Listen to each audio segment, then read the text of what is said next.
is jealous for me. Love's like a hurricane. I am a tree bending beneath the weight of his wind and mercy.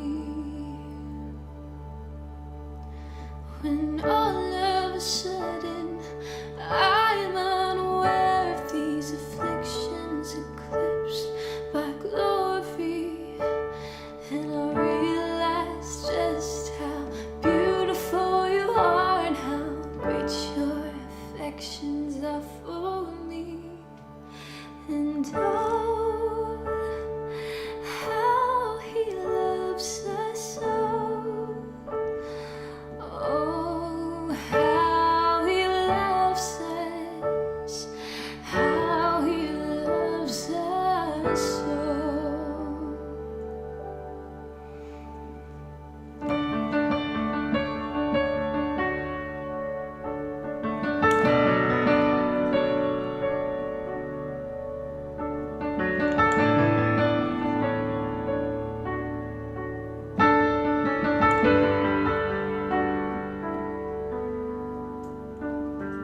He is jealous for me. Love's like a hurricane. I am a tree bending beneath the weight of his wind and mercy. When all of a sudden I am unaware of these afflictions eclipsed by glory, and I realize just how beautiful you are and how great your affections are for me. And oh, how he loves us so. Oh, how he loves us, how he loves us so. Yes, he loves us. Oh, how he loves us. Oh, how he loves us. Oh, how he loves. And we are his portion, and he is our prize, drawn to redemption in the grace of his eyes. If grace is an ocean, we're all sinking, and heaven meets earth like a sloppy wet kiss, and my heart turns violently inside of my chest. I don't have time to maintain these regrets when I think about the way that we are his portion and he is our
If you're still struggling with life in the real world, you're going to love our latest home speaker device. Hey Dad, what kind of pliers should I use on this?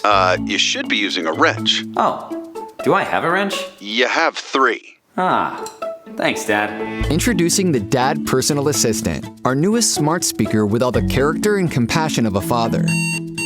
Up and at 'em, it's a beautiful day. Dad, it's Saturday. Yeah, it's a great day to get outside. It's 6 a.m. Well, then you better get moving before it gets any later. Designed with advanced features, the Dad PA connects to all your other smart home devices. Dad, please set the thermostat to 70 degrees. No problem. Setting the thermostat to 68 degrees. No, let's keep it at 70 degrees. Sure thing. Thanks, Dad.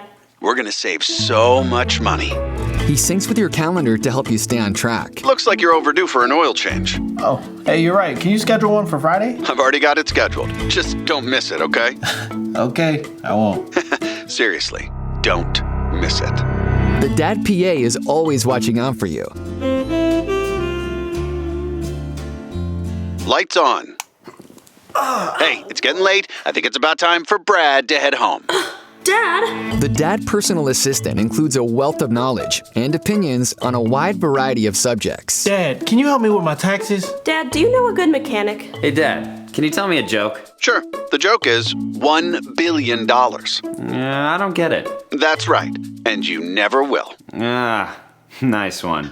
Oh, I'm hilarious. Based on God's original design, the Dad Personal Assistant is wise, caring, faithful, and devoted. Don't worry, you've got this. You are the strongest person I know. You have made me so proud. You are God's child, and you don't need anyone else to complete you, especially not Brad. Really, Dad? I'm just saying, there's other fish in the sea. Okay, wow. The Dad Personal Assistant. Always thoughtful, always dependable, and always there for you.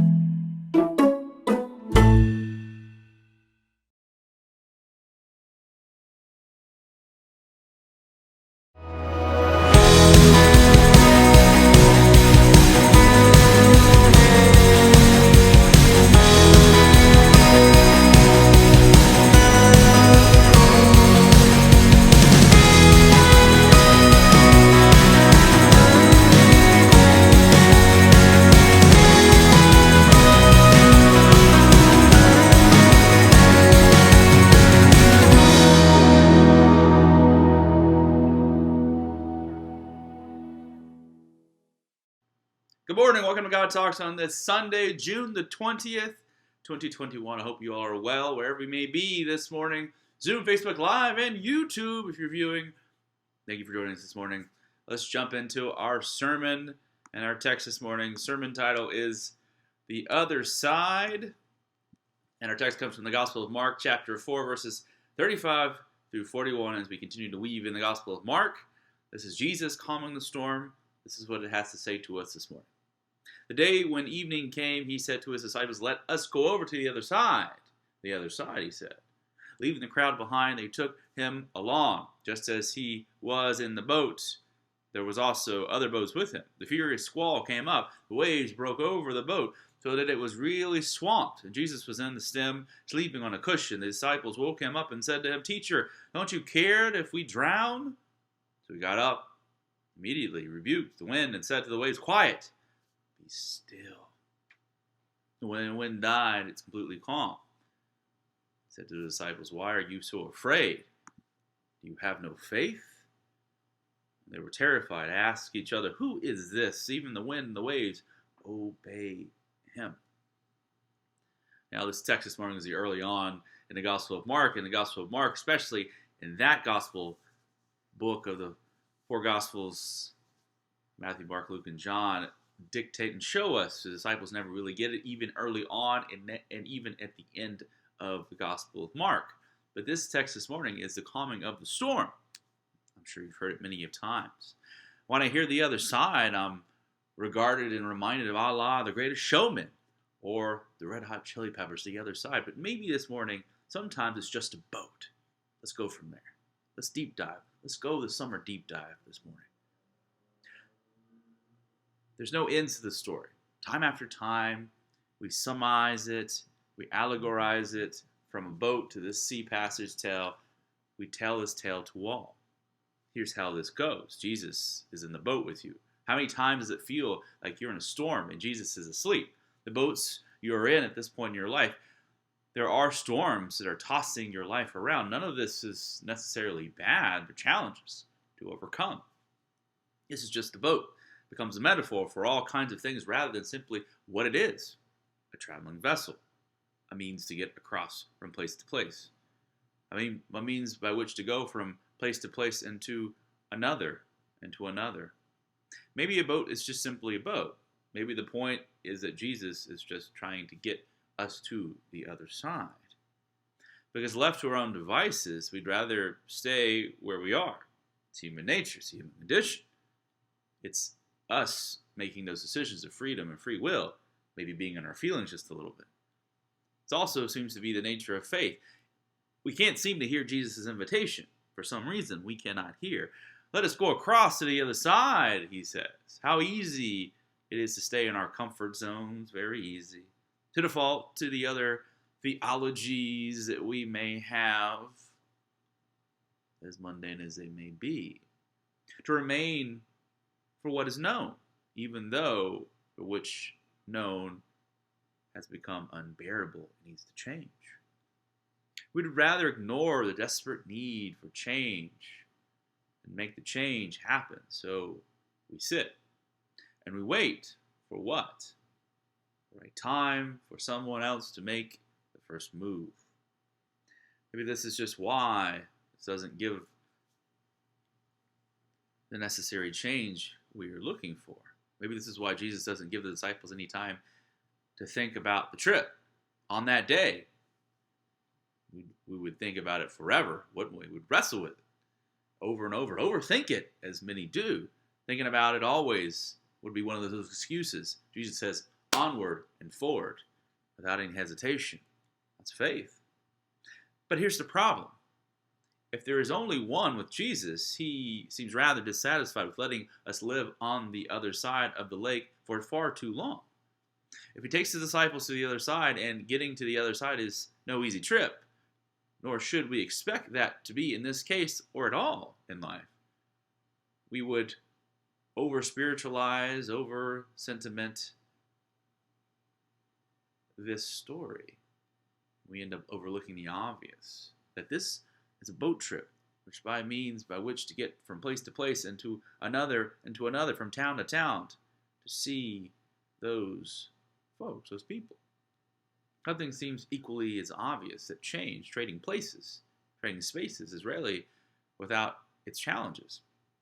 Getting to the other side means a boat ride for sure, a torrential downpour, a dead calm. That's what happens when Jesus tries to move from place to place, from another to another. But that's also the nature of change, trading places. Eddie Murphy. The disciples had said to Jesus, well, what if there's a storm? They have never gotten into that boat. We all know it. We wouldn't have. Because there are always storms in the Sea of Galilee. When we least expect it, there's always storms in life. Look up in the sky, take our umbrella, and move forward. Now, if the disciples had said to Jesus, well, first tell us what's on the other side. What are we going to do? What's on the agenda? They would have never gotten in the boat, because they would end up happening. They would have ended up happening in the country across the sea over there. What's going to happen? What are we going to do? They would have gotten on that boat because they would have been scared. They would have made up excuses like accountability. And I had faith. This isn't imagination. It's not made up. For this is real. We as disciples saying, wait, what's happening? What are you going to do, Jesus? Would you really believe that? Would you really have faith? Would you really go along with it? From the illustrations, from the stories, from the text we see in the Gospels, surely, truly, madly, deeply do believe that. Come on. For the hardest thing is getting into that boat. You just have to get into that darn boat, folks. Because the necessity of healing of the demoniac narrates a relocation. not only a change of place here in the Gospel of Mark, but a change of space. It puts us in a rather uncomfortable presence and situation of the possessed. You know this well, I imagine. I know some of you are changing calls, or maybe you are asking your congregations and your communities and the people around you and your families to cross to the other side of that lake, that sea, that body of water, that place to place, that person to person, to make changes that will definitely resemble this kind of crossing we see in this adventure in this lake this morning. Sorts of perhaps squall-like proportions, a storm, a wave, swamping that boat. Maybe you are in the process of considering a personal change. As a community, from place to place, from one another to one another, person to person, you can reflect on how we can make all things change in our lives. Because maybe it's time and needed. We spend countless times wrestling with this very self-evident truth. Because yes, change is hard. The harder truth is staying where you are, complacent. The promise of this text this morning is not just that Jesus is with you. Notice that Jesus does not say, you go over to the other side. But he says, let's us go over to the other side together. Jesus was there all along, no matter what Jesus was doing, sleeping, hanging out, rather be preaching parables and sleeping on a pillow. The promise of this text is also there is something on the other side that Jesus knows about and needs us to know about as well.